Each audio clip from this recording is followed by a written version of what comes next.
Good morning students. तो कल की क्लास के अंदर हमने 11th क्लास का जो फर्स्ट चैप्टर था लिविंग वर्ल्ड, ठीक है, उसके अंदर जीवित जीवों के लक्षणों के बारे में पढ़ा था, ठीक है। और जीवित जीवों के लक्षणों के अंदर अपन ने 5 लक्षणों के बारे में लिखा था, ठीक है। जो पहला लक्षण था वो क्या था? वृद्धि, ठीक है, जिसको अपन ने क्या बोला था? ग्रोथ। दूसरा लक्षण था जनन यानी रिप्रोडक्शन। तीसरा लक्षण था उपापचय यानी मेटाबॉलिज्म। चौथा लक्षण था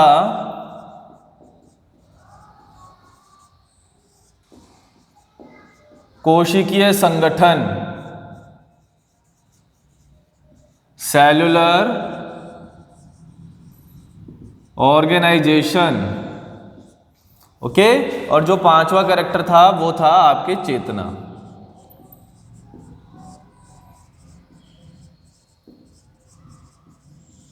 कॉन्शियसनेस, ठीक है, जिसमें से अपन ने 2 कैरेक्टर के बारे में पढ़ लिया था, वृद्धि के बारे में और जनन के बारे में। और दोनों ही कैरेक्टर कैसे थे? नॉन डिफाइनिंग कैरेक्टर थे। कैसे थे? नॉन डिफाइनिंग, ठीक है। क्यों थे भाई नॉन डिफाइनिंग? क्योंकि इनका कोई ना कोई अपवाद था, ठीक है। जैसे कि अपन वृद्धि की बात कर रहे थे, तो वृद्धि जो है निर्जीवों में भी होती है। निर्जीवों में कौन सी वृद्धि पाई जाती है? बाह्य वृद्धि पाई जाती है, ठीक है। और सजीवों में बाह्य और आंतरिक दोनों वृद्धि पाई जाती है, ठीक है। तो निर्जीवों में भी वृद्धि होती है, इसलिए वृद्धि को अपन ने विशिष्ट लक्षण नहीं माना है जीवों का, ठीक है। जबकि आंतरिक वृद्धि की बात करें तो आंतरिक वृद्धि जीवों का विशिष्ट लक्षण है। क्लियर यहां तक? ओके। फिर अपन ने जनन की बात की थी कि तो जनन जो है वो निर्जीवों में नहीं होता है, जनन निर्जीवों में नहीं होता है, लेकिन कुछ जीव ऐसे होते हैं, कुछ जीवित जीव ऐसे होते हैं जो जनन दर्शाते नहीं है। कौन कौन से बात कर रहे थे अपन ने कल? खच्चर के बारे में बात की थी, बंदे मानव, ठीक है, श्रमिक मधुमक्खी, इनके अंदर जनन नहीं होता जबकि ये जीवित है, इसलिए जनन को भी नॉन डिफाइनिंग कैरेक्टर के रूप में लेते हैं, यानी विशिष्ट लक्षण के रूप में नहीं लेते हैं। इट्स दैट क्लियर बच्चों? ओके। अब अपने 3 कैरेक्टर और बच रहे हैं। पहला है उपापचय, कोशिकीय संगठन और चेतना। तीनों के बारे में आज अपन पढ़ेंगे यहाँ पर, ठीक है। तो अपना जो तीसरा कैरेक्टर है वो है उपापचय। तीसरा कैरेक्टर कौन सा है? उपापचय, जिसको अपन बोलते हैं मेटाबॉलिज्म। क्या बोलेंगे? मेटाबॉलिज्म। और मेटाबॉलिज्म कैसी प्रॉपर्टी है? डिफाइनिंग प्रॉपर्टी है। कौन सी प्रॉपर्टी है? डिफाइनिंग प्रॉपर्टी, ठीक है। क्यों है डिफाइनिंग प्रॉपर्टी? क्योंकि इसका कोई भी अपवाद नहीं है, ठीक है। अब अपन देखते हैं कि मेटाबॉलिज्म होता क्या है। वृद्धि में भी अपन ने पढ़ा है मेटाबॉलिज्म, क्योंकि मेटाबॉलिज्म का परिणाम ही वृद्धि है, ठीक है। अब मेटाबॉलिज्म होता क्या है वो अपन देखते हैं। देखो बेटा, अपने शरीर में जितनी भी रासायनिक क्रियाएं हो रही है, ठीक है, अपने शरीर में जितनी भी रासायनिक क्रियाएं हो रही है उन सब का योग क्या कहलाता है? उपापचय कहलाता है, ठीक है। हमारे शरीर में होने वाली समस्त रासायनिक क्रियाओं का योग क्या कहलाएगा? उपापचय कहलाएगा, ठीक है। तो अपन इसकी डेफिनेशन लिखे तो क्या लिख सकते हैं? हमारे शरीर में होने वाली समस्त रासायनिक क्रियाओं का योग उपापचय कहलाता है, ठीक है। कि हमारे शरीर में होने वाली समस्त रासायनिक क्रियाओं का योग क्या कहलाता है बेटा? उपापचय कहलाता है, ठीक है। हमने कल आपको यह भी बताया था कि जो मेटाबॉलिज्म होता है, ठीक है, वो 2 क्रियाओं से मिलकर बना होता है। कौन कौन सी क्रियाएं हैं? एनाबॉलिज्म और कैटाबॉलिज्म। ठीक है, वापस से रिपीट करते हैं कि एनाबॉलिज्म क्या होता है। एनाबॉलिज्म जो है वो संश्लेषी प्रक्रिया है। संश्लेषी प्रक्रिया का मतलब यानी यहां पर कोई ना कोई उत्पाद बनेगा। और कैटाबॉलिज्म क्या है? विघटित प्रक्रिया है। कौन सी प्रक्रिया है? विघटित प्रक्रिया है, यानी यहां पर कोई ना कोई उत्पाद जो है वो टूटेगा। ठीक है, तो एनाबॉलिज्म और कैटाबॉलिज्म को मिलाकर ही अपन क्या बोलते हैं? मेटाबॉलिज्म कहते हैं। ठीक है, मल्टी सेलुलर और यूनिसेलुलर ऑर्गेनिज्म यानी एक कोशिकीय जीव, बहुकोशिकीय जीव, दोनों क्या दर्शाते हैं? उपापचय दर्शाते हैं। दोनों के अंदर रासायनिक क्रियाएं होती है। ठीक है, इसलिए दोनों क्या दर्शाते हैं? उपापचय दर्शाते हैं। ठीक है, तो अपन लिख सकते हैं यहां पर एक कोशिकीय व बहुकोशिकीय जीव दोनों उपापचय दर्शाते हैं। ठीक है, दोनों क्या दर्शाते हैं? उपापचय दर्शाते हैं। ठीक है, अब आप मुझे बताओ कि क्या ये एक निर्जीव है? ठीक है, ये तो अपन पता है अपन को कि ये निर्जीव है, मार्कर निर्जीव है। क्या इसके अंदर मेटाबॉलिज्म होगा? क्या इसमें रासायनिक क्रियाएं होगी? क्या भाई? नहीं होगी। क्या इस डस्टर में जैव रासायनिक क्रियाएं होगी? क्या इसमें डाइजेशन हो रहा है? क्या इसमें फोटोसिंथेसिस हो रहा है? क्या इसमें रेस्पिरेशन हो रहा है? नहीं हो रहा ना। ठीक है, इसका मतलब निर्जीव वस्तुएं उपापचय नहीं दर्शाती है, यानी निर्जीवों में उपापचय अनुपस्थित होता है। ठीक है, निर्जीवों में उपापचय क्या है? अनुपस्थित।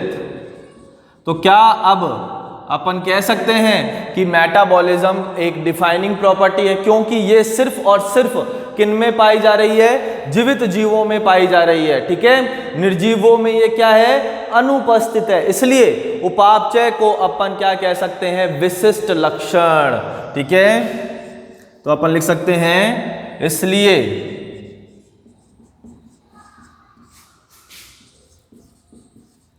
उपापचय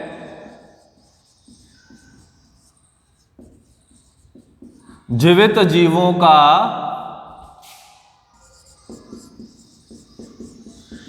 विशिष्ट लक्षण है। इसलिए उपापचय क्या है? जीवित जीवों का विशिष्ट लक्षण है। अब बच्चों एक चीज मुझे बताओ, ठीक है, एक बहुत इंपॉर्टेंट, मोस्ट इंपॉर्टेंट लाइन है जो कि आपके एनसीईआरटी में भी लिखी हुई है। ठीक है, और यहां से क्वेश्चन बनता भी है। हम ये बात करना चाह रहे हैं कि क्या उपापचय को, उपापचय की क्रियाओं को या फिर कोई भी जैव रासायनिक क्रिया को क्या अपन शरीर के बाहर करवा सकते हैं?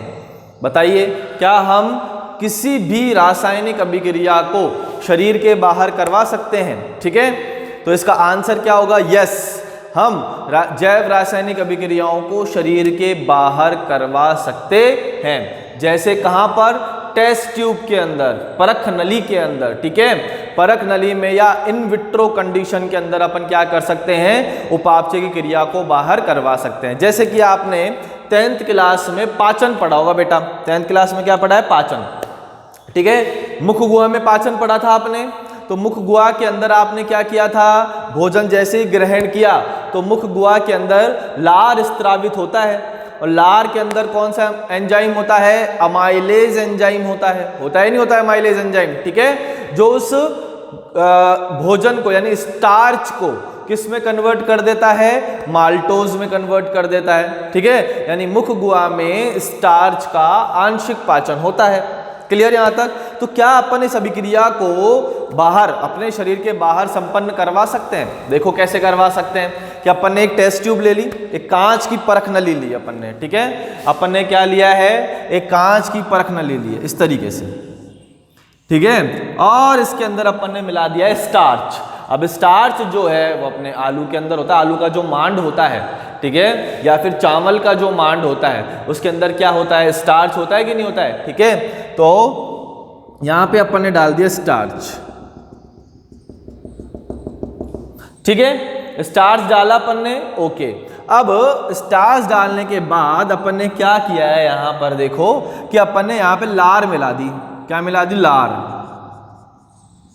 मुंह से थूक कर उस टेस्ट ट्यूब में क्या कर दिया अपन ने, लार मिला दी, और लार मिलाने के बाद अपन ने उसको क्या कर दिया, बहुत अच्छे से हिला दिया, ठीक है। फिर अपन ने कुछ समय के बाद जब इसका टेस्ट किया, कौन सा टेस्ट करते हैं बेटा, पोटेशियम आयोडाइड टेस्ट करते हैं, ठीक है, KI टेस्ट करते हैं किसका, स्टार्च का।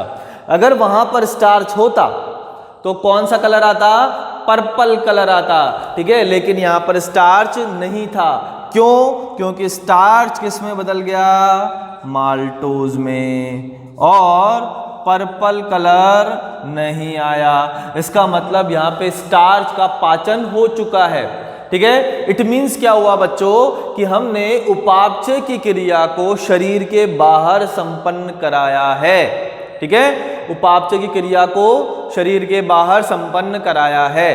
अब ये जो उपापचय की क्रिया ये कहां पर हुई है, टेस्ट ट्यूब में, तो ये कंडीशन होती है इन विट्रो कंडीशन। कौन सी कंडीशन होती है, इन विट्रो कंडीशन। बेटा विट्रो का मतलब होता है ग्लास यानी कांच, तो कांच के किसी बर्तन में जब हम उपापचय की क्रियाएं करवाते हैं तो उनको बोलते हैं इन विट्रो, क्या बोलेंगे, इन विट्रो, ठीक है। तो जब इन विट्रो कंडीशन के अंदर अपन उपापचय करवा रहे हैं तो ये ना तो सजीव है और ना ही निर्जीव क्रिया है, ठीक है। इसको ना तो अपन सजीव बोलेंगे और ना ही अपन इसको क्या बोलेंगे, निर्जीव बोलेंगे। इसलिए उपापचय जीवित जीवों का विशिष्ट लक्षण माना गया है। तो हम लिख सकते हैं कि हमारे शरीर में होने वाली अधिकांश क्रियाओं को हम प्रयोगशाला में परख नली में संपन्न करवा सकते हैं, ठीक है। तो हम लिख सकते हैं यहां पे कि उपापचय की अधिकांश क्रियाओं को हम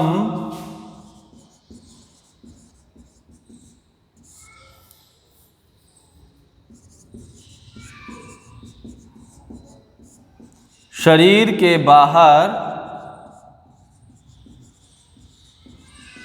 परख नली में संपन्न करा सकते हैं, ठीक है। इस कंडीशन को अपन क्या बोलते हैं, इन विट्रो कंडीशन, ठीक है। इसको क्या बोलेंगे, इन विट्रो कंडीशन। और ये क्रियाएं ये ना तो सजीव है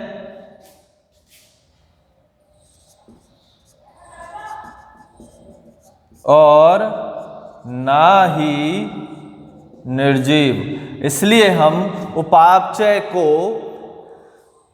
डिफाइनिंग प्रॉपर्टी के रूप में लेते हैं। समझ में आ गया बच्चों। तो हमारे शरीर में होने वाली समस्त रासायनिक क्रियाओं का योग क्या है, उपापचय है। उपापचय एनाबॉलिज्म और कैटाबॉलिज्म से मिलकर बना होता है, ठीक है। एक कोशिकीय बहुकोशिकीय दोनों जीव क्या दर्शाते हैं, उपापचय दर्शाते हैं। निर्जीवों में उपापचय पूर्णतः अनुपस्थित होता है, इसलिए हम कह सकते हैं कि उपापचय की क्रियाएं सिर्फ और सिर्फ किस में पाई जाती है, सजीवों में। इसका कोई अपवाद नहीं है, इसलिए उपापचय को अपन जीवित जीवों का विशिष्ट लक्षण मानते हैं। इट्स दैट क्लियर बच्चों। उतारो इसको, फिर आगे चौथा पढ़ते हैं, चौथा कैरेक्टर।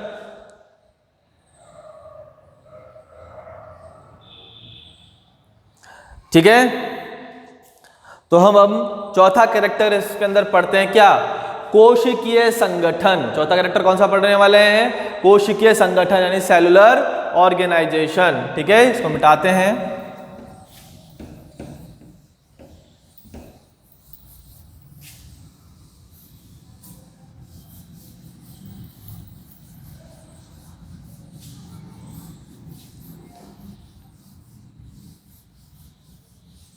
ओके, तो आपका जो चौथा कैरेक्टर है उपापचय हो गया, चौथा है कोशिकीय संगठन।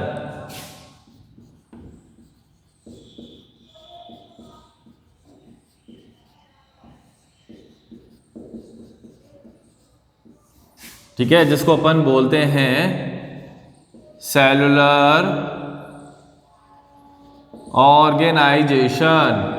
और ये भी कैसी प्रॉपर्टी है, ये भी डिफाइनिंग प्रॉपर्टी है, यानी ये भी जीवित जीवों का विशिष्ट लक्षण है।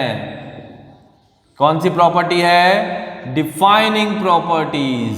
ठीक है, क्योंकि ये भी क्या है? जीवित जीवों का विशिष्ट लक्षण है। ठीक है, तो अब देखो बेटा, अपन जितने भी सजीवों की बात करते हैं, चाहे वो एक कोशिकीय हो, एक कोशिका से मिलकर बने हों, चाहे बहुकोशिकीय हों, बहुत सारी कोशिकाओं से मिलकर बने हुए हों। ठीक है, तो जैसे कि अपनी बात करें अपन, तो अपन किससे मिलकर बने हुए हैं? कोशिका से मिलकर बने हुए हैं। मैंने आपको लिखवाया था कि सूक्ष्मदर्शी स्तर पर सबसे छोटी इकाई क्या है? कोशिका। और शरीर की संरचनात्मक और क्रियात्मक इकाई भी क्या है? कोशिका। यानी सभी जीव किससे मिलकर बने हुए हैं? कोशिका से मिलकर बने हुए हैं। तो क्या ये जो निर्जीव है ये कोशिका से मिलकर बना हुआ है क्या? क्या इसमें कोशिका है क्या? नहीं है। तो सिर्फ और सिर्फ सजीवों में ही क्या पाई जाती है? कोशिका पाई जाती है। इसलिए कोशिका को जीवित जीवों का विशिष्ट लक्षण माना गया है। ठीक है, बहुत सिंपल है ये तो, कि सभी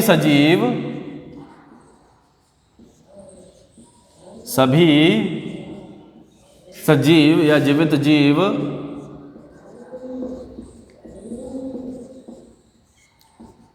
कोशिका से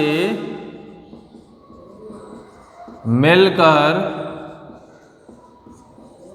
बने होते हैं। किससे मिलकर बने होते हैं बेटा? कोशिका से मिलकर बने होते हैं। ठीक है, अगर अपन बात करें एक कोशिकीय की,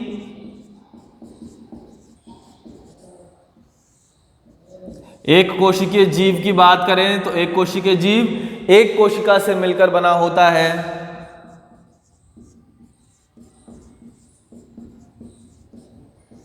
एक कोशिका से बना। ठीक है, और अगर अपन बात करें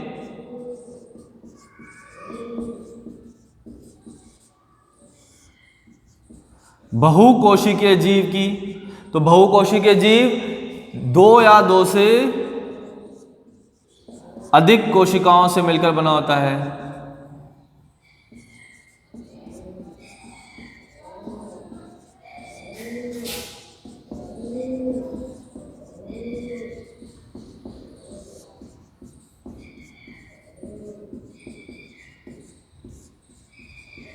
ठीक है, तो एक कोशिकीय जीव की बात करें तो एक कोशिका से बना होता है, और बहुकोशिकीय जीवों की बात करें तो दो या दो से अधिक कोशिकाओं से मिलकर बना होता है। इसका मतलब हम कह सकते हैं कि कोशिका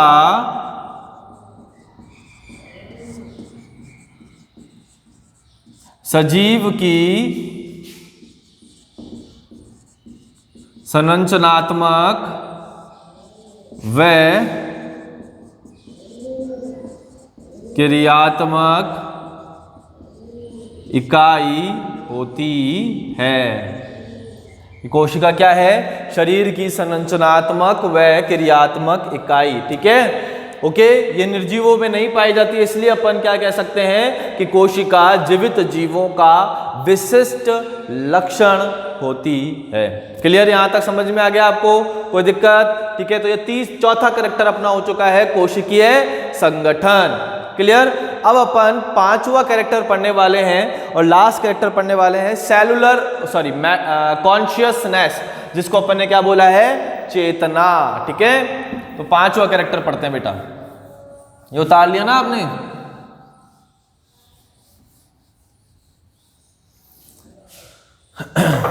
तो पांचवा कैरेक्टर है चेतना।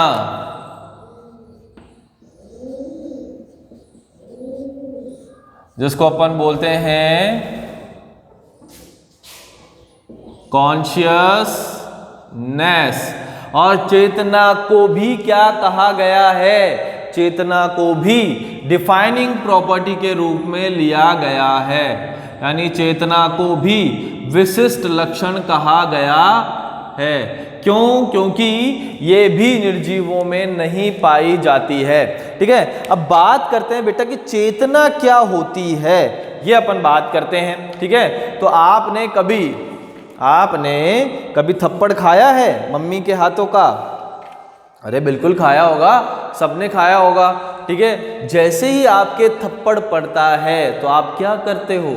आप अपना हाथ जो है वो गाल पर ले जाते हो, लेके जाते हो नहीं लेके जाते हो? इसका मतलब क्या हुआ है कि जैसे ही थप्पड़ आपके गाल पर पड़ा, ठीक है, तो आपके क्या हुआ? वहां पे दर्द हुआ। ठीक है, बाहर से उद्दीपन आया, आपके दर्द हुआ और आपका हाथ कहां चला गया? गाल पे चला गया। ठीक है, यानी आपने उस उद्दीपन के प्रति क्या किया? रिएक्शन किया, यानी एक्शन के प्रति रिएक्शन, वही क्या कहलाती है? चेतना कहलाती है। ठीक है, गरम भगोनी के जब आप हाथ टच कर लेते हो तो आप अपना हाथ क्या कर लेते हो? पीछे कर लेते हो। ठीक है, ये भी एक प्रकार की क्या है? चेतना है। यानी बाहरी उद्दीपन के प्रति आप जो भी अनुक्रिया दर्शा रहे हैं वही क्या है? चेतना। ठीक है, क्या मैं इस मार्कर के अगर भगोनी टच कर दूं तो क्या ये दूर भागेगा क्या कि यार मेरे को गर्म लग रहा है? ठीक है, नहीं भागेगा। क्यों? क्योंकि इसके अंदर चेतना नहीं है। यानी निर्जीवों में चेतना नहीं पाई जाती है। सिर्फ और सिर्फ चेतना किसका लक्षण है? सजीवों का लक्षण है ना बेटा? ठीक है, तो बाह्य उद्दीपनों के प्रति संवेदनशील होना और उनके प्रति अनुक्रिया दर्शाना ही क्या कहलाता है? चेतना कहलाता है। ठीक है, तो चेतना की डेफिनेशन क्या हो गई? बाह्य उद्दीपनों के प्रति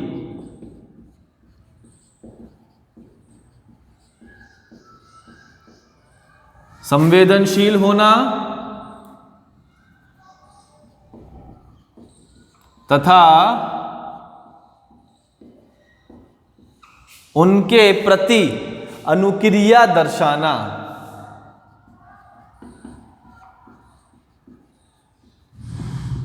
उनके प्रति अनुक्रिया दर्शाना ही चेतना है। ठीक है, उनके प्रति अनुक्रिया दर्शाना ही क्या कहलाता है बेटा? चेतना कहलाता है। ओके, अब जो उद्दीपन है, बाहर से जो उद्दीपन आ रहे हैं जिनके प्रति हम अनुक्रिया दर्शा रहे हैं, वो बहुत सारे टाइप के हो सकते हैं। तो उद्दीपन कितने प्रकार के हो सकते हैं? 3 प्रकार के हो सकते हैं। फिजिकल हो सकते हैं, ठीक है, यानी भौतिक उद्दीपन हो सकते हैं, जैविक उद्दीपन हो सकते हैं और रासायनिक उद्दीपन हो सकते हैं। ठीक है, तो उद्दीपन कितने प्रकार के हैं बेटा? 3 प्रकार के हो सकते हैं। कौन कौन से हो सकते हैं? भौतिक उद्दीपन, जिसको अपन बोलते हैं फिजिकल। ओके, जैविक उद्दीपन हो सकते हैं जिसको अपन बोलते हैं बायोलॉजिकल। ओके, और रासायनिक उद्दीपन हो सकते हैं जिसको अपन बोलते हैं केमिकल। ठीक है, तो ये 3 उद्दीपन हो सकते हैं, भौतिक, जैविक और रासायनिक। अगर अपन भौतिक की बात करते हैं तो भौतिक में कौन कौन सा आएंगे? जैसे कि लाइट, ठीक है, टेम्परेचर, ओके, और वाटर। ये तीनों क्या है? फिजिकल उद्दीपन है, यानी भौतिक उद्दीपन है कि अपन प्रकाश के प्रति, तापमान के प्रति, जल के प्रति क्या करते हैं? अनुक्रिया दर्शाते हैं जी। बायोलॉजिकल के अंदर आप क्या आ सकते हैं? एसिड, बहुत सारे एसिड होते हैं, ठीक है, और बहुत सारे क्या होते हैं? पॉल्यूटेंट होते हैं, यानी प्रदूषक। पॉल्यूटेंट का मतलब हो गया प्रदूषक, यानी प्रदूषण करने वाले क्या कहलाते हैं? पॉल्यूटेंट कहलाते हैं। केमिकल की अगर अपन बात करते हैं, सॉरी उल्टा लिख दिया मैंने, ये अपन केमिकल में पढ़ेंगे, है ना? एसिड और पॉल्यूटेंट, ठीक है। और बायोलॉजिकल के अंदर हो सकते हैं अदर ऑर्गेनिज्म, दूसरे जीव। बायोलॉजिकल में क्या हो सकते हैं? दूसरे जीव हो सकते हैं, ठीक है। तो फिजिकल, बायोलॉजिकल और केमिकल, 3 प्रकार के उद्दीपन हो सकते हैं जिसके प्रति हम क्या दर्शाते हैं, जिसके प्रति हम अनुक्रिया दर्शाते हैं, यही क्या कहलाता है, चेतना कहलाता है। ठीक है, अब अपन बात करते हैं प्लांट्स और एनिमल्स की या एक कोशिकीय जीवों की। क्या दोनों चेतना दर्शाते हैं? बिल्कुल चेतना दर्शाते हैं, कि एनिमल भी चेतना दर्शाएंगे, प्लांट भी चेतना दर्शाएंगे, और एक कोशिकीय जीव भी क्या दर्शाते हैं, चेतना दर्शाते हैं। समझ में आ गया कि प्लांट, एनिमल्स और एक कोशिकीय जीव तीनों क्या दर्शाते हैं, चेतना दर्शाते हैं। ठीक है, देखो कैसे दर्शाते हैं वो भी अपन देख लेते हैं, यहां पर क्लियर करते हैं बात को। देखो बेटा, यहां पर अपन बात करते हैं सबसे पहले एक कोशिकीय जीव की। किसकी बात कर रहे हैं, एक कोशिकीय जीव की। आपने अमीबा का नाम सुना होगा, ठीक है, देखा भी होगा। अमीबा जो होता है इस तरीके से होता है, इसकी स्ट्रक्चर जो है वो डिफाइन नहीं होती है, नहीं अनियमित आकार का होता है। ठीक है, तो अमीबा के पास जब अनफेवरेबल कंडीशन आती है, अनफेवरेबल कंडीशन का मतलब हो गया कि जब प्रतिकूल परिस्थितियां आती है, तो अमीबा अपने आप को बचाने के लिए, प्रतिकूल परिस्थितियों के अंदर अमीबा अपने आप को बचाने के लिए ये 3 लेयर बना लेता है। यहाँ पे अपने चारों तरफ कितनी लेयर बना लेता है, 3 लेयर बना लेता है। ठीक है, ऐसे प्रतिकूल परिस्थितियों में अपने आप को बचाने के लिए वो क्या करता है, 3 लेयर बना लेता है। इसको बोलते हैं एनसिस्टेशन। इसको क्या बोलेंगे, एनसिस्टेशन। इस प्रक्रिया को अपन क्या बोलते हैं, एनसिस्टेशन। ठीक है, और फिर वो क्या स्टार्ट करता है, रिप्रोडक्शन स्टार्ट करता है। यानी अपने आप को बचाने के बाद क्या करता है, रिप्रोडक्शन स्टार्ट करता है। समझ में आ गया। तो एक कोशिकीय जीव भी क्या कर रहा है, प्रतिकूल परिस्थितियों के प्रति अनुक्रिया कर रहा है ना। जैसे ही प्रतिकूल परिस्थितियां आई, अपने चारों तरफ उसने क्या कर लिया, सिस्ट का फॉर्मेशन कर लिया, ताकि वो अपने आप को बचा सके, और यही प्रक्रिया कहलाती है एनसिस्टेशन। ठीक है, अपन बात करते हैं मल्टी सेलुलर ऑर्गेनिज्म की, यानी बहुकोशिकीय जीवों की। अपन किसकी बात करें, बहुकोशिकीय जीवों की। तो बहुकोशिकीय में 2 है, प्लांट और एनिमल। क्या है, प्लांट और एनिमल। देखो, प्लांट्स जो होते हैं उनको पुष्पन करने के लिए एक पर्टिकुलर प्रकाश की आवश्यकता होती है। ठीक है, कि जब तक उन्हें एक निश्चित अवधि का प्रकाश नहीं मिलेगा, तब तक वो पुष्पन नहीं करेंगे, यानी तब तक उसमें पुष्प नहीं आएंगे। तो किसके प्रति संवेदनशील है ये, प्रकाश के प्रति संवेदनशील है। ठीक है, तो अपन लिख सकते हैं कि एक निश्चित अवधि का प्रकाश मिलने पर ही पुष्पन करते हैं, और यह प्रक्रिया क्या कहलाती है, दीप्तिकालिता, यानी फोटोपेरियोडिज्म। ठीक है, तो ये जो प्लांट्स हैं वो किसके प्रति संवेदनशील हैं, प्रकाश के प्रति, कि एक निश्चित अवधि का प्रकाश मिलेगा तभी वो क्या करेंगे, पुष्पन करेंगे, तभी उनके अंदर पुष्प पैदा होंगे। ठीक है, तो ये किसके प्रति संवेदनशील है, प्रकाश के प्रति संवेदनशील है। तो एक कोशिकीय जीव भी संवेदनशील है। बहुकोशिकीय जीवों के अंदर, प्लांट्स में भी क्या पाई जाती है, चेतना पाई जाती है।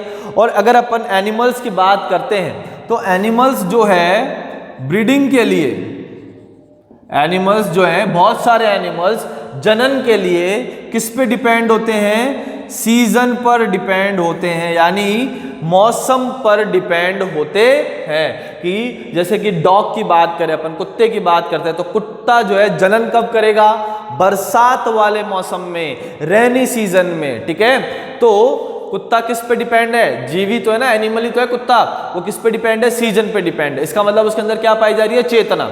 ठीक है, तो बहुत सारे एनिमल्स ऐसे होते हैं जो ब्रीडिंग के लिए किस पे डिपेंड होते हैं, सीजन पे डिपेंड होते हैं, मौसम पे डिपेंड होते हैं। ठीक है, तो एक कोशिकीय जीव, बहुकोशिकीय जीव दोनों उद्दीपनों के प्रति क्या होते हैं, संवेदनशील, और उनके प्रति क्या करता दर्शाते हैं, अनुक्रिया दर्शाते हैं। इसलिए इस को क्या कहा जाता है, चेतना। ठीक है, अब मोस्ट इंपॉर्टेंट बात अपन यहां पर पढ़ने वाले हैं मानव की, ह्यूमन की। ठीक है, देखो बेटा, मानव जो होता है ना वो अलग ही प्रजाति का है। ठीक है, ऐसा कहा जाता है कि मानव जो है सबसे नट्टा प्राणी होता है। कौन सा प्राणी होता है, नट्टा प्राणी होता है। ठीक है, अब देखो मानव की अगर अपन बात करें तो इसमें अलग ही प्रकार की चेतना पाई जाती है, इसमें विशेष प्रकार की चेतना पाई जाती है। इसमें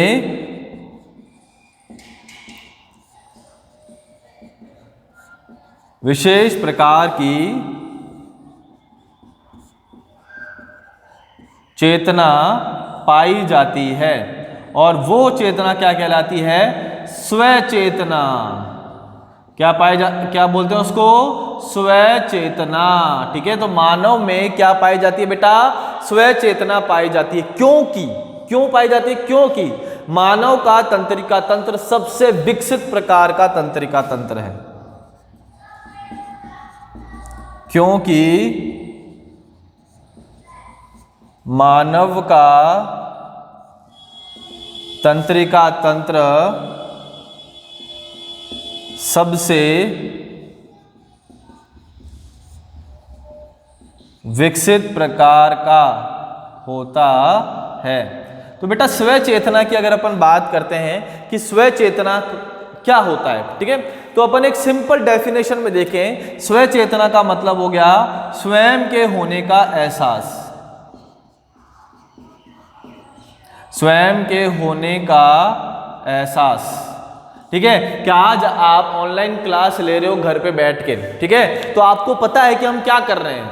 ठीक है, हम जो है क्लास ले रहे हैं घर पे बैठ के पीयूष सर की, ठीक है, और बायोलॉजी की क्लास ले रहे हैं और वो बहुत अच्छा पढ़ा रहे हैं। तारीफ कर दिया करो बेटा ना कि वो बहुत अच्छा पढ़ा रहे हैं। क्लियर, तो ये आपको क्या एक एहसास है, क्या है, एहसास। अगर किसी गाय को हम क्लास में बैठा दें, ठीक है, तो क्या वो महसूस कर सकती है कि हाँ पीयूष सर क्लास ले रहे हैं, बहुत अच्छा पढ़ा रहे हैं, मुझे बहुत अच्छा समझ में आ रहा है। क्या उसके अंदर ऐसा होता है, नहीं होता है। ठीक है, तो ये सिर्फ और सिर्फ किसका लक्षण होता है, मानव का लक्षण होता है, क्योंकि मानव में तंत्रिका तंत्र सबसे विकसित प्रकार का होता है। ठीक है, इसलिए मानव के अंदर क्या पाई जाती है, स्वचेतना पाई जाती है। ठीक है, और स्वचेतना का मतलब हो गया स्वयं के होने का एहसास, कि हमको एहसास है कि हम क्या कर रहे हैं, हम कहाँ हैं, हम क्या करने वाले हैं, ये अपन को सब पता होता है। ठीक है, तो अपने अंदर क्या पाई जाती है, स्वचेतना, सेल्फ कॉन्शियसनेस पाई जाती है। ठीक है, लेकिन अगर मैं यहाँ पर एक क्वेश्चन पूछूं आपसे, एक क्वेश्चन पूछूं कि जैसे कि कोई कोमा रोगी है, ठीक है, कोमा रोगी की अपन बात करते हैं, जो कोमा में पड़ा हुआ है, ठीक है, तो क्या उसके अंदर स्वचेतना पाई जाएगी, क्या उसमें स्वचेतना पाई जाएगी क्या, ठीक है, क्या उसको एहसास है कि वो कोमा में है, नहीं। अगर वो 10 साल बाद 20 साल बाद भी उठता है तो उसको सबसे पहले जब वो कोमा में गया था जिस साल, उसी साल का उसको याद रहेगा। तो कोमा रोगियों के अंदर स्वचेतना क्या होती है, अनुपस्थित होती है। कोमा रोगियों में स्वचेतना क्या होगी, अनुपस्थित। लेकिन क्या हम चेतना की बात करें तो क्या उसके अंदर है, क्या वो उद्दीपनों के प्रति अनुक्रिया दर्शा रहा है, भाई उसका हार्ट तो काम कर रहा है ना, उसके बहुत सारे ऑर्गन भी काम कर रहे हैं जो मशीन से कनेक्टेड है। ठीक है, तो इसके अंदर क्या पाई जाती है, चेतना पाई जाती है, सिर्फ और सिर्फ। ठीक है, तो कोमा रोगी के अंदर स्वचेतना तो क्या होती है, अनुपस्थित, और चेतना क्या होती है, उपस्थित। समझ में आ गया बेटा यहां तक, ठीक है, तो ये है चेतना। ओके, और चेतना सिर्फ और सिर्फ सजीवों का लक्षण होता है, इसलिए चेतना को अपन डिफाइनिंग प्रॉपर्टी के रूप में लेते हैं, विशिष्ट लक्षण के रूप में लेते हैं। समझ में आ गया बेटा, उतारो इसको फटाफट से।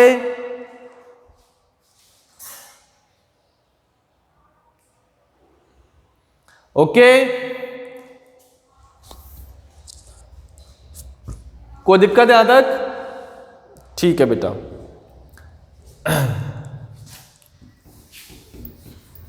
तो अपन ने जीवित जीवों के 5 लक्षण पढ़ लिए हैं, ठीक है, जिसमें से 2 जनन और वृद्धि जीवों का विशिष्ट लक्षण नहीं है, और 3 कोशिकीय संगठन, चेतना और उपापचय, ये तीनों जीवित जीवों के विशिष्ट लक्षण के रूप में दर्शाए जाते हैं।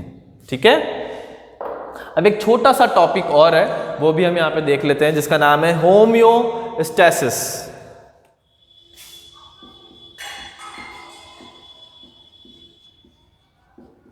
होम्योस्टैसिस का मतलब होता है समस्थापन।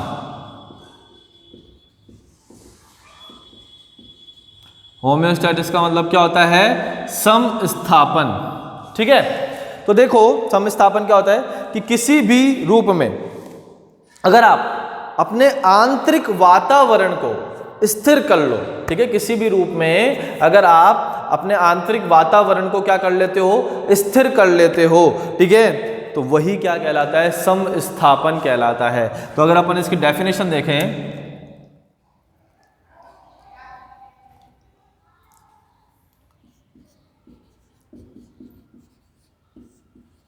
किसी भी रूप में अपने